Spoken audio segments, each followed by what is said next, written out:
Hello, my friends, and welcome back. Thank you very much for being with me again today. Most of the time, we do not have all the information on an issue. Nevertheless, that should not prevent us from speak up or speak out, because we rarely know everything about everything or everything about a certain situation. And who knows? That means that only the people who know everything about an issue should be able to talk. But how do they know that they know everything about that particular issue and they are the only ones entitled to speak out? Therefore, don't be afraid to speak up or, express your assessment or opinion on things. But be always, I don't want to say flexible, but open in receiving more information that might change your initial assessment. Don't be afraid to say, yes, that's based on my knowledge at that point, that was my conclusion on that issue. In the meantime, I received this information, I got wiser, and this is what I think about it now. Maybe tomorrow you're going to find more that's going to alter that view. And again, don't be afraid to do that, because we do this every day, including, let's say, assessing your loved ones. Sometimes, you find more and more about your parents. And then you alter, you increase, you see your parents from a different angle. With life, with age, you understand certain circumstances from the past that you view them as a child and interpret them in a certain way. When you grow, you might go through the same experience and you understand it differently, the same situation that you experienced while you were younger or as a child.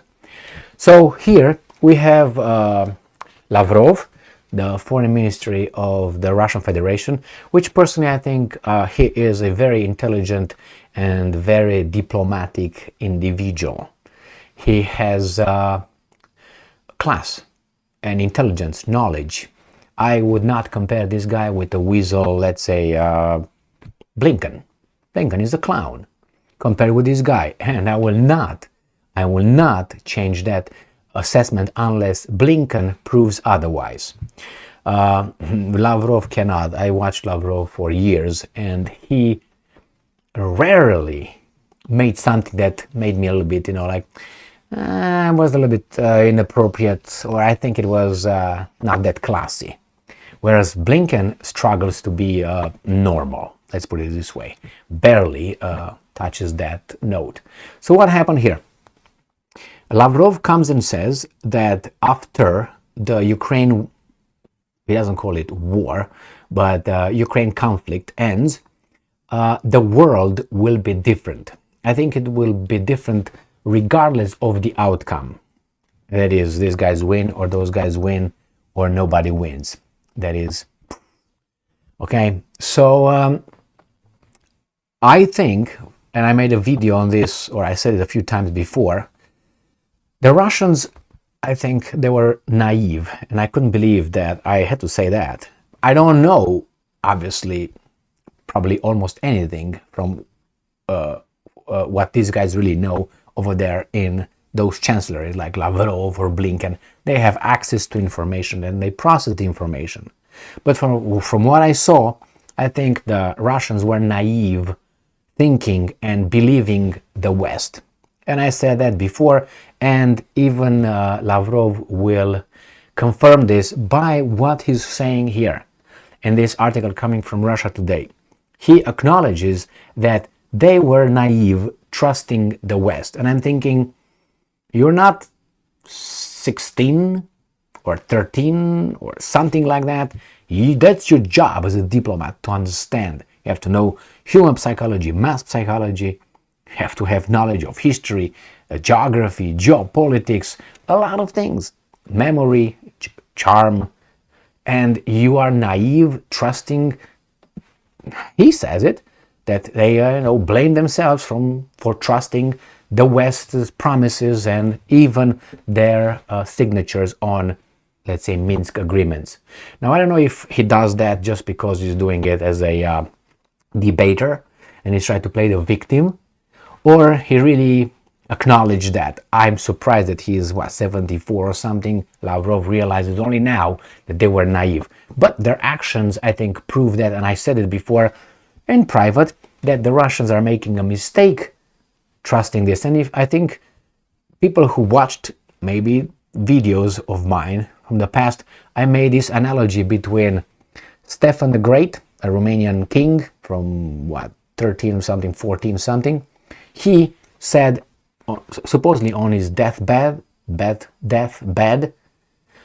he said that don't trust those guys, trust the Turks.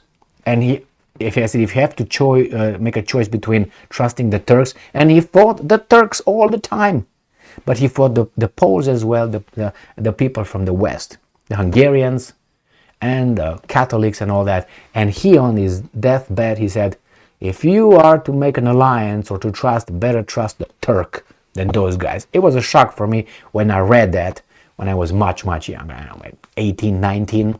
I think I was in college when 20, something. I read, I said, wow, interesting. I would have accepted it the other way around. And people might think that, hey, the Westerns are, blah, blah, blah. Well, this is what this guy says. We're never going to trust this again. Things are changed. Now, like I hear people that are almost 80 and say 80 years old, they say, well, I got wiser now. I don't trust people. You're in overtime. You're in bonus time. You're gone for what? You're over. You're expired. Now you change. Now you learn that. You should have learned that at 17? But anyway, at least better later than never. So let's see what's going on here. Russia Today, 16th of June 2023. And I'm quoting, "The world will be different," end quote, "when the Ukraine conflict ends," Lavrov to Russia Today. "After the goals of the special military operation have been achieved, Russia will trust nobody else to guarantee its security," the foreign minister said. Why did you trust it so far? Well, look at him. All right. By the end of the conflict in Ukraine is resolved, Kiev will respect the loss of its former territories, and the Western-led globalization will be dead, Russian Foreign Minister Sergei Lavrov told RT Arabic on Friday. So globalization is another thing that the Westerns are trying to cling on, and these guys are kicking the bucket on them. Speaking on the sidelines of the St. Petersburg International Economic Forum, Lavrov described the West's proxy war with Russia as, and I'm quoting, "a geopolitical conflict in which the US was attempting to eliminate a powerful competitor and I'm quoting, preserve its hegemonic position by all means," end quote. And I'm quoting again, "The attempt is futile, and we all know this," end quote. Lavrov stated, adding that Ukraine and its backers will be forced to accept new, and I'm quoting, "concrete realities," end quote, before a ceasefire is reached. Probably only then they will realize, well, we failed. Let's take our toys and go back home. Firstly, Kiev must accept that any potential peace agreement will need to take into account the loss of the Donetsk, Lugansk, Kherson and Zaporozhye regions, which voted to join the Russian Federation last year. Before sending its military into Ukraine, Moscow offered more generous terms, and Lavrov warned on Friday that, and I'm quoting, "the longer they put off talks, the more difficult it will be for them to reach an agreement with us," end quote. Well, that's many rules in negotiations. If you make an offer to someone and he rejects it, and then, okay, it's a deal breaker, we're about to leave, and you say, wait, no, I'm taking your deal. You always say, no, that was the deal then. Now you up the deal, you make it even worse for him. Now this is the new deal for you. So that's Lavrov. That's what Lavrov does right now. He said, if you would have accepted it then when we were generous, now the longer it lasts, is going to be worse for us to accept. That means we're going to get the upper hand more and more and more, and we're not going to negotiate from the same standpoint we were at the beginning, which is only business. Okay, Ukraine and its European backers have admitted that in 2014 and 2015 Minsk agreements, under which Kiev promised to grant limited authority to Donetsk and Lugansk, were a ruse to buy Ukraine time to prepare for war with Russia. The situation will never be repeated. So this is what he said. Well, we are dumbasses. We thought about what these guys said, the Kiev said, and the Germans and the French were the guarantors. This situation will never be repeated. And I'm quoting, "We won't be prepared to let security guarantees be based on more pledges and promises or even documents the West may offer us." You got that? So we will not trust you ever again, even in writing, he said. And I'm quoting again, "We must guarantee our national security on our own, through might, that is."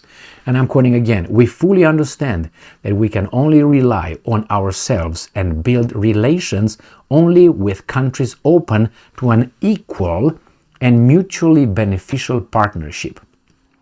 United States treats everybody as, inferior and too roughly, I would say. But as I said before, the tough guy, the strongest in the parking lot, that's something that only they can do that. And United States had that power. Now it seems like it gets challenged by other guys, and it's not willing yet to relinquish or give other people any part of the loot. They want to take it all. Lastly, Lavrov declared the era in which the US and its allies control the institutions of globalization, primarily development banks and multilateral organizations, will come to a close. What did I tell you?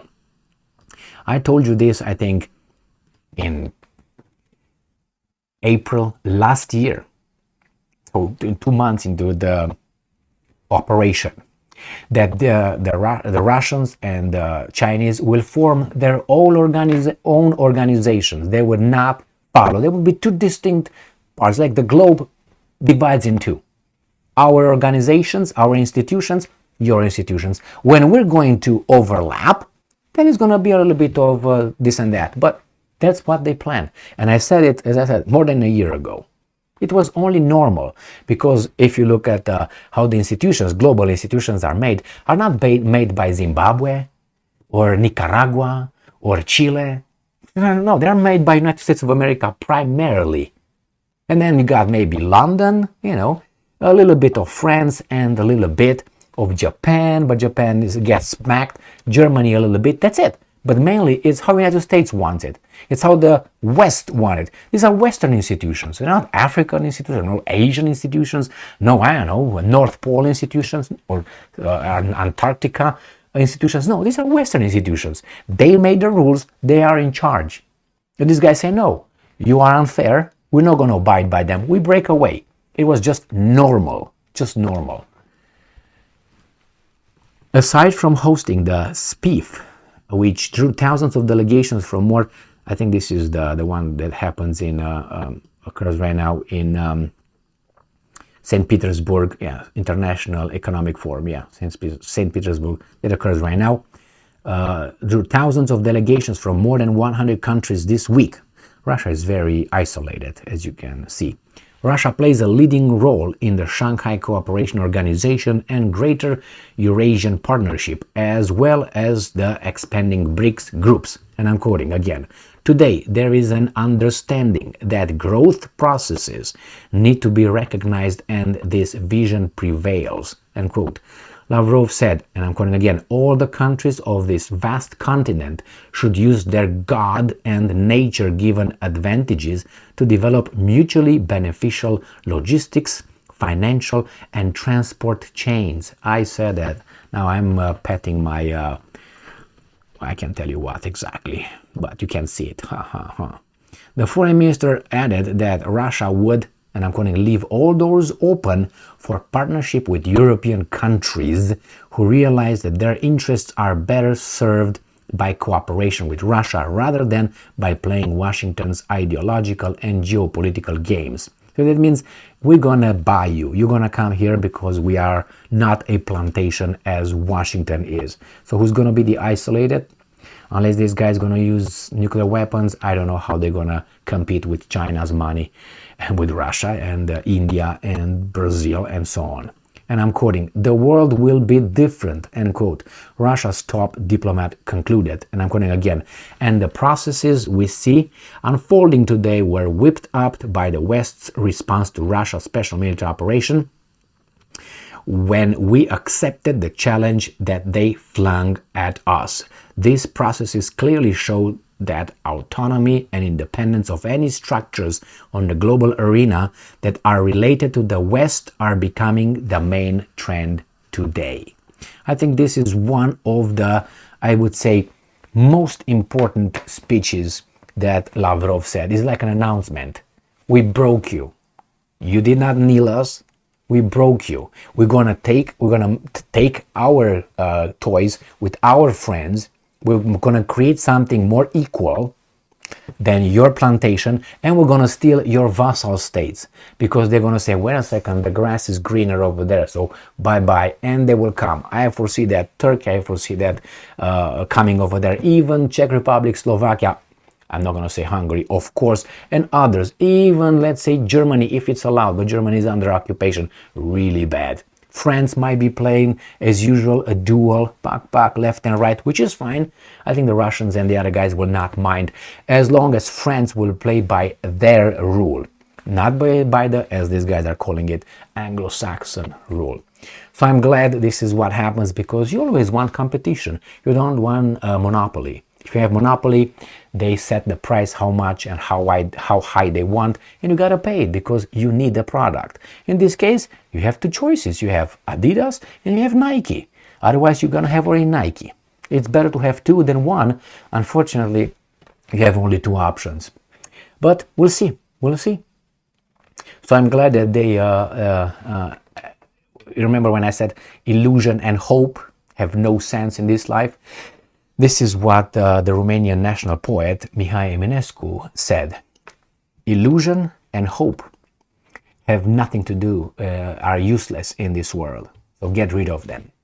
Well, I know, take it however you want. Thank you very much for being with me again today. Stay strong, stay smart, look for the truth, and be just.